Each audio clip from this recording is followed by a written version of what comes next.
Welcome back my YouTube channel crazy lazy പെർസിലേക്ക് എല്ലാവർക്കും സ്വാഗതം ഗായ്സ്. ഇന്ന് ഞാൻ നന്നാവാന്ന് വിചാരിച്ചതാണ്. ഓക്കെ, എത്രത്തോളം നന്നായി നമുക്കിത് നോക്കാം. അങ്ങനെ രാവിലെ തന്നെ കുറച്ച് മോട്ടിവേഷനൊക്കെ സ്വന്തമായിട്ട് എടുത്തുകൊണ്ട് നമ്മളൊരു ഹെൽത്തി ഡയറ്റ് അങ്ങോട്ടൊക്കെ സ്റ്റാർട്ട് ചെയ്തു. ഈ ഡയറ്റ് എടുത്ത് കഴിഞ്ഞ് ഒരു 2 മിനിറ്റ് കഴിഞ്ഞപ്പോഴാണ് എനിക്ക് ബോധം വന്നത്, ഞാൻ ഇതിൽ ചേർത്തിരിക്കുന്ന യോഗട്ടല്ല, ഇച്ചിരി ഫാറ്റ് ആയിട്ടുള്ളൊരു സാധനം. അപ്പം ഞാൻ വെച്ചു ഓക്കെ പോകട്ടെ, രാവിലെ ഇച്ചിരി ഹെൽത്തി ആയിട്ട് കഴിക്കാൻ ശ്രമിച്ചപ്പം അവിടെ ഒരു ചെറുതായിട്ടൊന്ന് പണി വാളി. എന്നാലും നമുക്ക് കുഴപ്പമില്ല. കടയിൽ പോയി നമുക്ക് ആവശ്യമായിട്ടുള്ള യോഗോട്ടും കാര്യങ്ങളും ഹെൽത്തി ആയിട്ടുള്ള കുറച്ച് ഫുഡ് ഐറ്റംസ് മേടിക്കാൻ വേണ്ടി പോവാണ്. ഒരുപാട് മേടിക്കാനൊന്നും പോയത്, കുറച്ച് സാധനങ്ങൾ മേടിക്കാനായിട്ട് പോയി. ഇപ്പം ഞാൻ ഈ ഇട്ടിരിക്കുന്ന ഉടുപ്പ് ഒരു 7 വർഷം പഴക്കം ചെന്ന ഒരു ഉടുപ്പാണ്. ഈ ഉടുപ്പ് ഇടുമ്പോൾ ഞാൻ നല്ല മെലിഞ്ഞിട്ടായിരുന്നു. ഇപ്പം ഞാൻ നല്ല അത്യാവശ്യം ഒന്നും വണ്ണമൊക്കെ വെച്ചിട്ടുണ്ട്. പിന്നെ തണുപ്പായതുകൊണ്ട് ഞാൻ ഡ്രസ്സ് മാറി. ഞാൻ എവിടെ പോയാലും ഒരു 5-6 ഡ്രസ്സ് ഇട്ട് നോക്കി അവസാനം ഇപ്പം ജീൻസിലാണ് വരുന്നത്. ഇവിടെ വന്നതിന് ശേഷം ഞാൻ ജീൻസിലോട്ട് കയറിയതാണ് അത്രയും. കാരണം അതിനു മുമ്പ് എനിക്ക് പാവാട ഉടുപ്പാണ്, ഒക്കെ കുഴപ്പമില്ലായിരുന്നു.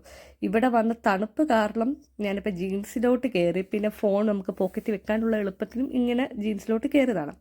ഓക്കെ, നമ്മൾ നല്ല കുട്ടി മൈൻഡ് ഫുള്ള് പ്ലാൻ ചെയ്തിട്ടുണ്ട്. ഇന്ന് നമ്മൾ എന്താ മേടിക്കുന്നത്, കുറച്ച് ഫ്രൂട്ട്സ് മേടിക്കും, വെജിറ്റബിൾസ് മേടിക്കും, അനാവശ്യമായിട്ടുള്ള ഒരു സാധനം മേടിക്കത്തില്ല. ഓക്കെ, നല്ല കുട്ടിയായിട്ട് ഇവിടെ നിന്ന് ഇറങ്ങുന്ന വരെ എനിക്കൊരു കുഴപ്പമില്ലായിരുന്നു. പിന്നെ ഷോപ്പിൽ ചെന്നപ്പം എൻ്റെ മൈൻഡ് മാറി. എന്നിട്ടും നോക്കണം, ഞാൻ കൗഫ്ലാൻഡിലല്ല പോയി, പെനിയിൽ ഒരുപാട് സാധനങ്ങളൊന്നും ഇവിടെ കിട്ടൂല. അത്യാവശ്യമായിട്ട് കുറച്ച് ലെട്ടിലൊടുക്ക് സാധനങ്ങൾ കിട്ടും. എന്നിട്ടും ഞാൻ അവിടെ പോയിട്ട് അൺഹെൽത്തി ആയിട്ടുള്ള സാധനം മേടിച്ചു. കുറച്ചേ മേടിച്ചോളൂ, ബാഗ് ആയതുകൊണ്ട് കുറച്ച് ബാഗ് കൊള്ളുന്നതാണ് മേടിച്ചത്. അപ്പോൾ അകാലമായിട്ട് വന്നപ്പോഴത്തേക്ക് അകാലം നിറയെ മേടിക്കേണ്ടി വന്നതാണ്. ഓക്കെ, നമ്മളപ്പോൾ യോഗോട്ട് നമ്മൾ സെർച്ച് ചെയ്ത് മേടിച്ചു. ആദ്യമൊക്കെ ഞാൻ കളക്ട് ചെയ്തത് നമുക്ക് ഡയറ്റിങ്ങിനും അല്ലെങ്കിൽ ഒരു ഹെൽത്തി ആയിട്ടുള്ള കുറച്ച് ഐറ്റം ആയിരുന്നു. പിന്നീട് ഇവിടെ കണ്ണുടക്കി നോക്കുമ്പം അവസാനത്തെ പ്രൈസാണെന്ന് കണ്ടപ്പോൾ ഒന്നും നോക്കിയില്ല, കയ്യിലെടുത്തു കൊണ്ടുവന്നു. ഇവിടെ വന്ന് ഇത് കഴിക്കാൻ എടുത്തപ്പോഴാണ് ഇന്ന് മദേഴ്സ് ഡേ ആണെന്ന് അറിഞ്ഞത്. അപ്പം ഞാൻ മനസ്സിൽ ആശ്വസിപ്പിച്ചു, ഓക്കെ നമ്മൾ മദേഴ്സ് ഡേ സെലിബ്രേറ്റ് ചെയ്യുന്നു, എന്തെങ്കിലും കഴിക്കുമ്പം ഇത് ഇന്ന പരിപാടിക്ക് വേണ്ടി സെലിബ്രേറ്റ് ചെയ്യുകയാണെന്നൊക്കെ മൈൻഡിനെ ഞാനങ്ങ് സമാധാനിപ്പിക്കും, ആശ്വസിപ്പിക്കും. അങ്ങനത്തെ കുറച്ച് മോട്ടിവേഷനൊക്കെ കൊടുത്താണ് നമ്മൾ വരുന്നത്.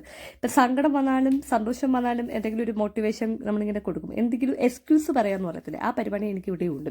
അത് ഈ കാര്യത്തിലല്ല, പല പല കാര്യത്തിലുണ്ട്. ഇപ്പോൾ പഠിക്കാൻ എടുക്കുമ്പോൾ നാളെ ഇഷ്ടം പോലെ സമയമുണ്ട്, രാവിലെ തൊട്ട് പഠിക്കാം, രാവിലെ ആകുമ്പോൾ ഉച്ചയ്ക്ക് തൊട്ട് പഠിക്കാം. ഇങ്ങനെയാണ് എൻ്റെ സമയങ്ങളൊക്കെ പോയിക്കൊണ്ടിരിക്കുന്നത്. അപ്പോൾ ഇന്നത്തെ വീഡിയോ ഇത്രയേ ഉള്ളൂ. ഞാനിന്ന് പിന്നെ എല്ലാം കഴിച്ചൊക്കെ സമാധാനിച്ചിട്ട് നാളെ നീളെ ആക്കാൻ പോകുന്നു. നാളെ തൊട്ട് നല്ല കുട്ടിയാവാമെന്ന് വിചാരിച്ചുകൊണ്ട് ഇന്നത്തെ അധ്യായം നമ്മളിവിടെ പൂർത്തിയാക്കുന്നു. അപ്പോൾ ഇന്നത്തെ വീഡിയോ ഇത്രയേ ഉള്ളൂ. ബൈ.